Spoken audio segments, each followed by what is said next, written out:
Francisco Lagos. Bueno, y en temas más contingentes, a propósito de que terminó la efeméride, o ya pasó la efeméride de los 50 años del 11 de septiembre, se retoma la agenda política y uno de los temas que está pendiente es qué va a pasar con las ISAPRES a propósito del fallo de la Corte Suprema, la tramitación de la ley corta, y para eso queremos conversar con Patricio Fernández, ex superintendente de salud. Patricio, ¿qué tal? Bienvenido a esta edición de Llegó la Hora. Hola, José Francisco, ¿cómo estás? Muchas gracias por la invitación. Muy bien, muchas gracias. Patricio, cuéntanos un poco en qué etapa estamos, porque después de que hubo otro fallo a propósito de la prima GES, a propósito después de que se interrumpió un poco la discusión pública, había empezado la tramitación de la ley corta, ¿en qué situación estamos respecto a la legislación en torno a la ISAPRES y a este fallo de la Corte Suprema? Bueno, varias cosas. Por un lado está la situación contingente, que es la aplicación que aún está pendiente del fallo por tabla de factores, que la Corte Suprema amplió el plazo para comenzar su implementación y lo amplió hasta el 30 de noviembre. Por lo tanto, hasta ese plazo tendría el Parlamento para tramitar la ley y también incluso para ser promulgada, de forma tal que se pueda compatibilizar lo que es la aplicación del fallo con una cierta estabilidad financiera del sistema. Ahora, eso es difícil que ocurra. De aquí al 30 de noviembre está a la vuelta de la esquina. Lo que hizo la Comisión de Salud del Senado fue formar un comité de expertos para hacer propuestas, dado que inicialmente vimos cierta rigidez de parte del gobierno en decir, este es el monto de evolución, estos son los promedios y este es el proyecto de ley y no hay más. Este informe que va a emitir el comité de expertos, lo más probable es que va a implicar que el gobierno tenga que formular indicaciones al proyecto de ley para poder hacerlo viable, y eso va a retrasar aún más la tramitación. Por otro lado, mientras se discutía todo esto y ver cómo se aplicaba este fallo por tabla de factores, se dicta este fallo por precio GES, que provoca un nuevo golpe al sistema y que implica una disminución de los ingresos para las ISAPRES en algo así como 40.000 millones de pesos mensuales. Por lo tanto, es probable que el retraso que haya tenido el comité de expertos obedezca precisamente a también tratar de solucionar el tema del precio GES en esta misma tramitación de ley, y el problema que va a estar ahí es que no hay un plazo que se pueda prorrogar o flexibilizar para aplicar esto. Por lo tanto, es inminente el problema que pueda existir respecto a estos dos puntos, y eso es algo que tiene que solucionar hoy día el Senado, y que, por cierto, también el gobierno va a tener que plantear algunas alternativas y ver cómo poder hacer para compatibilizar todos los plazos que están en juego. Y ahí, obviamente, hay una parte que queda como especulativa, pero de acuerdo a las conversaciones que se han tenido y la posibilidad de darle viabilidad al sistema, ¿qué es lo que está sobre la mesa? ¿Cuáles son las opciones probables que salga de esto? Porque obviamente esto preocupa no solamente a la ISAPRES, me imagino, sino que también a los usuarios de ella, pero también las consecuencias que podía haber si es que no continúan existiendo, dejan a un montón de personas en la incertidumbre, y ahí se amplía el público, no solamente a aquellos que son usuarios de ISAPRES, sino que también al resto del sistema público. Sí, es complejo, porque recordemos que lo que dispone la Corte Suprema es aplicar la nueva tabla que en algún minuto hicimos en la Superintendencia de Salud, que efectivamente es más equitativa, efectivamente reduce la discriminación a la mujer, sobre todo en la edad fértil, los adultos mayores, pero eso había que hacerlo de forma paulatina. Obviamente uno no puede generar un shock más en un sector del área de la salud que viene recién saliendo de pandemia, donde hubo también bastante irregularidad en los reajustes, una situación compleja, y además la Corte resolvió devoluciones, que yo diría que es la parte más compleja de todo esto. Por otro lado, las consecuencias efectivamente no solo son en las propias ISAPRES, pero uno podría decir, son compañías, empresas, etcétera, pero tiene un efecto que uno lo puede leer fácilmente, es decir, las personas hoy día que están en tratamientos complejos, no hay nada que les garantice su continuidad hoy día en el sistema público de esos tratamientos, por ejemplo, cáncer, por ejemplo, tratamientos por problemas GES, etcétera. No hay una continuidad de eso. Por otro lado, las consecuencias que son evidentes en los prestadores privados, es decir, hoy día los prestadores privados resuelven el 20% de la lista de espera del sistema público. Prácticamente la mitad de las personas que están en FONASA se atienden en prestadores privados. Y el riesgo de que las ISAPRES no continúen es un riesgo inminente que afecta a los prestadores. ¿Por qué? Porque las ISAPRES son las que de cierta forma sostienen financieramente el sistema de prestador privado y de una u otra forma solidarizan con los menores pagos que implica cuando los privados atienden al FONASA. Dicho eso, las alternativas son buscar alguna forma que esta interpretación que hizo muy rápido la Superintendencia de Salud apenas salió el fallo, de decir, mire, acá tiene que haber devolución sí o sí, y esta devolución hizo un cálculo, alcanza los 1.500 millones de dólares, lo cual se sabe que es impagable, absolutamente impagable. Y por otro lado, de esta forma, más bien, lo que se puede buscar como salida es, hay una propuesta interesante que hubo en su momento de Espacio Público, donde decían, recuperemos la lógica de los seguros, porque recuerden que el fallo dice que se tiene que aplicar la nueva tabla a todos, pero a aquellos que haya implicado un aumento en el precio, no lo van a poder aumentar la ISAPRE, sino que le van a tener que mantener, y a quienes le implique una baja en el precio final, sí se le tiene que aplicar, y más la devolución. Por ende, aquí uno podría decir recuperar esa lógica solidaria que implica el seguro, en el sentido de que quienes menos utilizan solidarizan con el resto. Acá lo que se podría hacer es que de cierta forma se produzca o se genere una suerte de compensación entre quienes aumentan y quienes bajan, y que finalmente no exista esta cifra solamente final, sino que se permita de cierta forma compensar eso. Esa es una vía. Otra es revisar si efectivamente los 1.500 millones de dólares que señala la Superintendencia de Salud son o no son efectivamente los cálculos, porque eso es algo que había que revisarlo, y también en definitiva ver si la devolución le correspondería a todos o también podría ser a aquellas personas que en algún minuto reclamaron o intentaron un recurso de protección. Son todas las vías que se pueden explorar.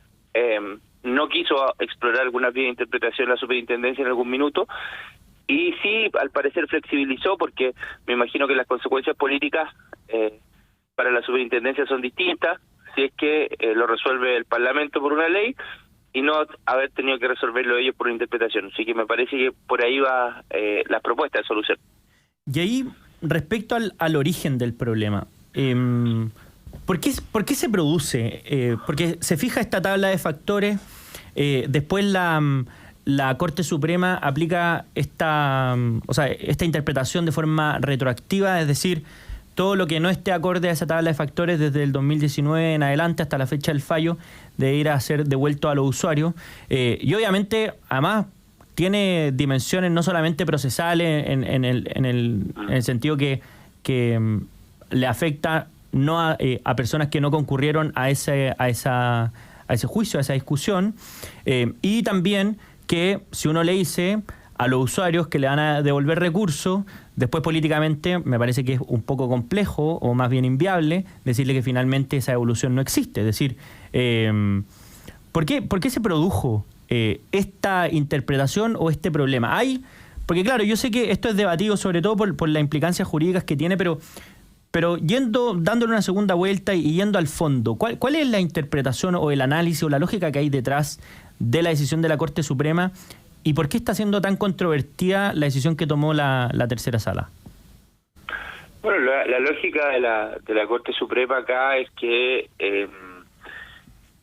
partamos de la base de que la Corte Suprema lo que quiso hacer con este grupo de fallos fue terminar con la judicialización en el sistema de ISAPRE, y que de cierta forma los tenía saturados de recursos a las Cortes de Apelaciones, y por ende los recursos de apelación de esas sentencias llegaban también a la Suprema, y año tras año el discurso inaugural del presidente de la Suprema se refería a eso. Eso es una realidad. Entonces, se empecinó en terminar con esto.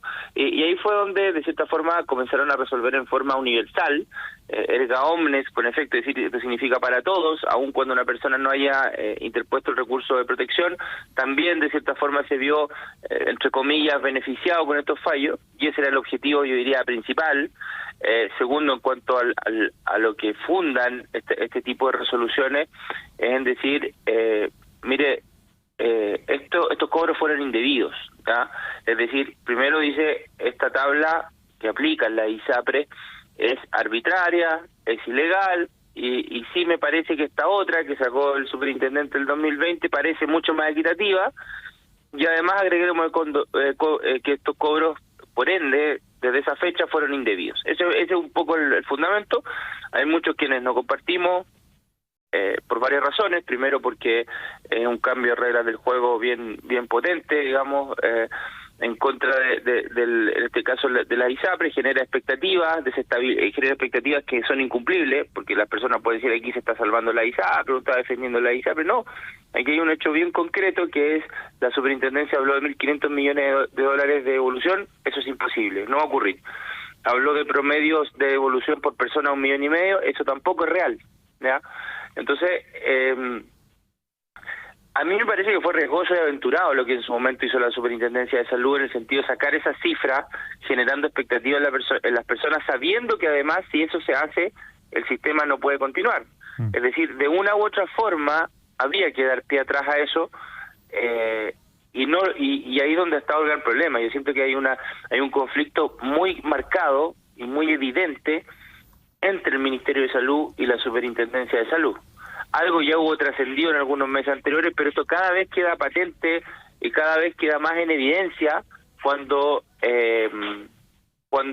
ocurren estas cosas, donde pareciera que el Ministerio quiere explorar alguna solución, entiende el problema, pero por otro lado está la Superintendencia con una postura bastante rígida.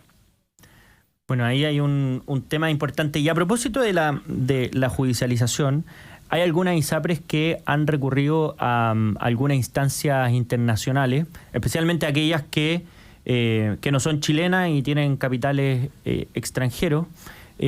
¿Cómo esto enreda el debate, lo complejiza? ¿Va a tener algún efecto respecto, por ejemplo, a la tramitación de esta ley corta o al plazo del 30 de noviembre que dio la Corte Suprema? Para algunas ISAPRES lo que hicieron fue intentar una suerte de incidente de nulidad de la sentencia con posterioridad a su dictación. Sí, esa es la pregunta, ¿verdad? Porque también hay otros litigios que apuntan al tema internacional. Claro. Hay dos aristas, digamos. Sí. No todas las ISAPRES adoptaron esta estrategia de en el fondo presentar esta nulidad o tratar de impetar la nulidad del fallo.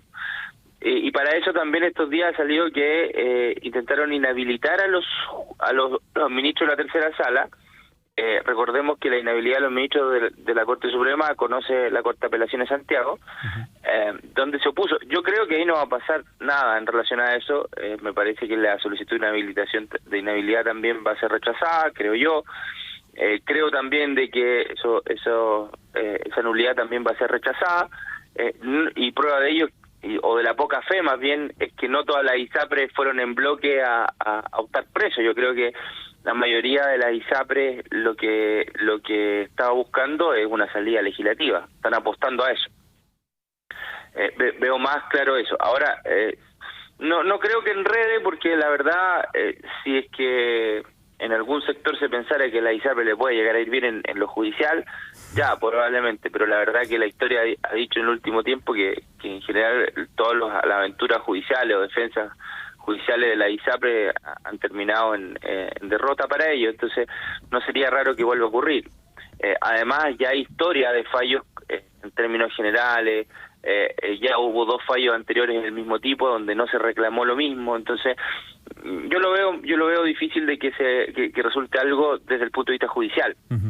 En el punto de vista del arbitraje internacional, me parece que, yo no soy experto en eso, pero sí pueden haber algunos aspectos de normas que puedan considerarse incluso expropiatorias de alguna forma, o vulnerar quizás algunos aspectos de la libertad económica o la igualdad. Eso tienen que verlo ahí, pero me parece que por ahí pueden haber incluso un poco más de fundamentos que acá en la Corte.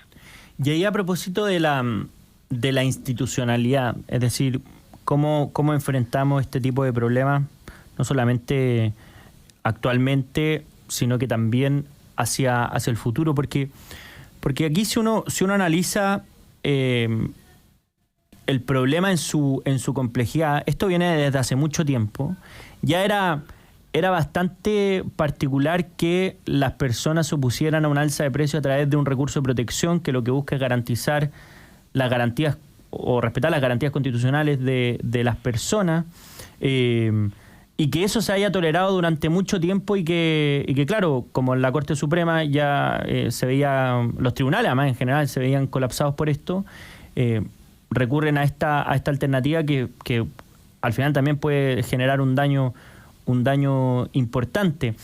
¿Dónde estuvo la falla? La falla estuvo en la ISAPRES por esta alza unilateral de precios, por apostarle a que si le subían al resto que no se judicializaba se lograba compensar ese efecto.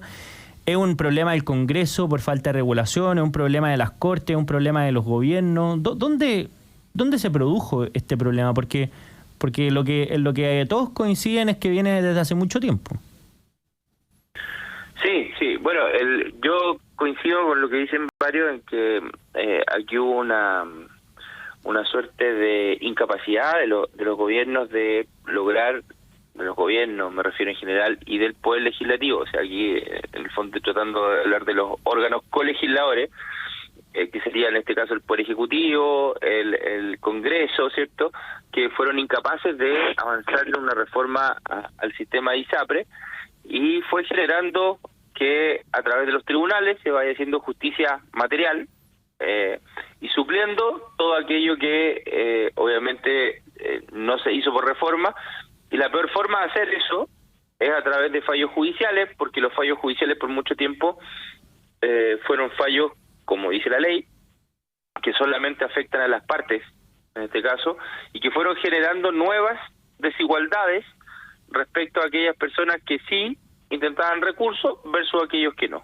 Por ejemplo, todas aquellas personas que nunca presentaron recurso de protección o reclamaron en la SUPE, lo más probable es que paguen mucho más por el mismo plan que tiene otra persona que sí lo hizo o lo hacía año tras año. Entonces se van generando nuevas desigualdades. Es una muy mala forma, digamos, de corregir cualquier inequidad que pueda haber en ese sentido. Y fuimos avanzando en el tiempo, se fue agravando, y la Corte Suprema ha adoptado un rol que también va más allá de claramente más allá de lo que la ley pretende encomendarle al máximo tribunal del país, al intentar regular esto, porque hay muchos aspectos técnicos, además de lo que uno puede pensar como inequidad, como situación de discriminación. Hay aspectos técnicos detrás de todo esto que se tienen que resguardar para que el sistema sea sustentable. Ahora puede ser tarde si es que esto sigue así, si es que la ley corta no tiene mucho éxito, quizás sea tarde y vamos a tener unos buenos años de crisis del punto de vista sanitario, que después se va a estabilizar, como ha ocurrido en muchos gobiernos. Lo ideal más bien es que se haga en forma ordenada, con una adecuada transición, pero yo diría que ahí está la causa. La imposibilidad. Uno también puede decir, las ISAPRES tampoco hicieron mucho, perfecto, pero aquí hay responsabilidades de las autoridades de avanzar. Y nosotros cuando con el gobierno del presidente Piñera, tanto en la primera como segundo gobierno, se intentó reformar ISAPRES. Pero pasa lo que pasa hoy día, que es si el gobierno no tiene mayoría en el Congreso, o simplemente en ese tiempo se habla de grandes cambios estructurales y movernos ideológicamente a un sistema único solo por hacerlo, que puede tener virtudes, si uno no niega que un cambio puede ser. El tema es cómo hago esa transición. Y después hacerme cargo de eso, es decir, hoy día el Estado podría hacerse cargo de la salud de todos los chilenos. No sé, si tengo un ausentismo por funcionario que llega casi a los 40 días por funcionario al año. Entonces yo sé que no estoy en condiciones. Sé que el FONASA debe miles de millones de pesos a los prestadores privados, que los hospitales públicos están desfinanciados, que, bueno, además del ausentismo hay falta de insumos, hay problemas de gestión. Entonces yo debería centrarme el gobierno en corregir eso antes de hablar también de cambios estructurales, porque cuesta creerle al gobierno cuando lo intentó en el primer intento de constitución, de borrador, después en el mismo programa de gobierno del presidente Boric, todo aparece, él desaparece en la ISAPRE, en lo que dice el director de FONASA. Entonces después que digan que sí le quieren dar estabilidad al sistema suena un poco extraño. Claro, y ahí, bueno, también se produce la encrucijada respecto a que tienen poco margen también para moverse, si es que han dicho tantas veces que el objetivo es eliminar la ISAPRE, y además cómo le afectaría a su mundo que sea este gobierno el que promueva un proyecto que le dé solución a este problema, quizá. Eso es lo que muchos decimos, no cuesta creerlo. O sea, nosotros yo le creo a la ministra, se nota que hay una sinceridad detrás, pero por otro lado, pareciera ser a veces que sí estaría de acuerdo el gobierno en dilatar el término en la ISAPRE, pero dejar establecido el marco. Es decir, si ellos logran decir en este momento, sea por la aplicación del fallo u otra forma, o incluso dejando caer el sistema, es decir, permitiendo el deterioro. Claro. Porque lo que ha pasado en estos últimos meses, que ha migrado efectivamente gente de la ISAPRE a FONASA, hay menor afiliación, y eso no puede ser una buena noticia. No es verdad que el FONASA es la gran solución, eso no es verdad. No es verdad también lo que dicen las ISAPRES, que pierden gente por la situación económica. No, es una realidad. Las ISAPRES hoy día están ofreciendo un mal servicio, están muchas con su fuerza de venta cerrada. ¿Por qué? Porque obviamente en estas condiciones hay mucha incertidumbre, y eso es lo que se ha permitido durante todos estos meses.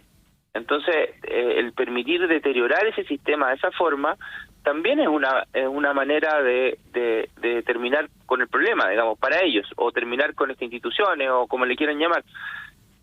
Y puede ser, el problema es como uno podría analizar cuál es el plan. O sea, si digo ya, ok, esto va a terminar, ¿cuál es el plan? El plan es terminar el gobierno y que el próximo gobierno se haga cargo de las consecuencias de la caída, pero dejar claro que se termina en la ISAPRE. Bueno, ok, pero hay que buscar una forma para que esto no afecte a las personas, y me parece que ahí es donde el gobierno no tiene explicación. Bueno, queda un poco más claro el panorama con Patricio Fernández, ex superintendente de salud. Muchísimas gracias, Patricio, por habernos acompañado en esta edición de Llegó la Hora. No, muchísimas gracias a ti por la invitación y a todos los auditores de Radio Agricultura. Que estén muy bien y felices fiestas patrias. Bueno, igualmente, y muchas gracias por esa gentileza. Y nosotros nos vamos a una breve pausa y a la vuelta seguimos analizando lo que está pasando en nuestro país. No se vayan.